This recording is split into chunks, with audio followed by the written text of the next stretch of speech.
So hey guys, welcome to the Warframe video, and update 18.3 has hit and it has some Warframe changes. Now I'm not going to talk about the mag or the vault rework because it feels kind of pointless to talk about them now and then talk about them again in their Warframe review. So mag is going to get her Warframe review this Saturday and Vault is going to get his Warframe review next Saturday.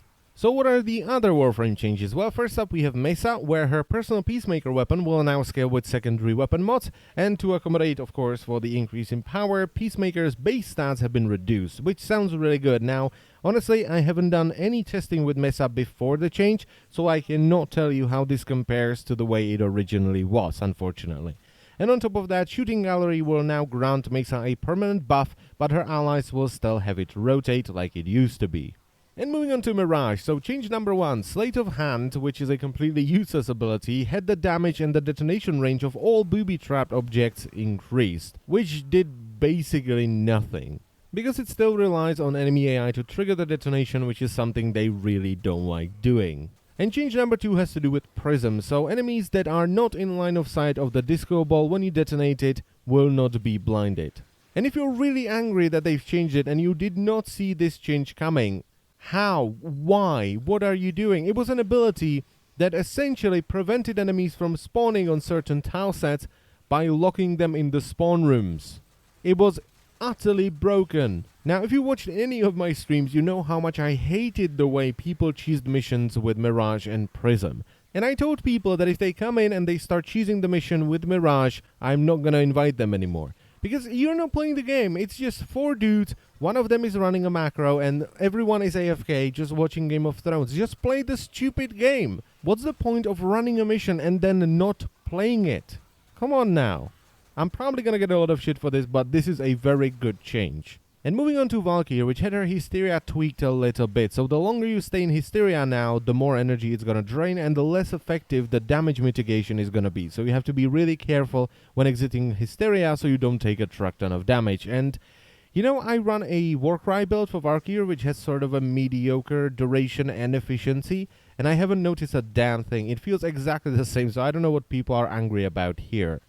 Next on the list we have Excalibur, and they've changed his Exalted Blade a little bit. Now, the first change is a change that I don't really understand, and that's when you do a slide attack with Exalted Blade, which releases a smaller version of Radial Blind, it will now cost you half the energy of your Radial Blind. What?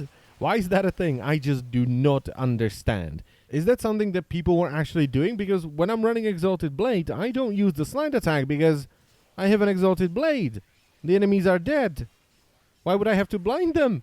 But anyway, the second change for Exalted Blade is that the waves that you release by swinging your Exalted Blade now have damage drop-off.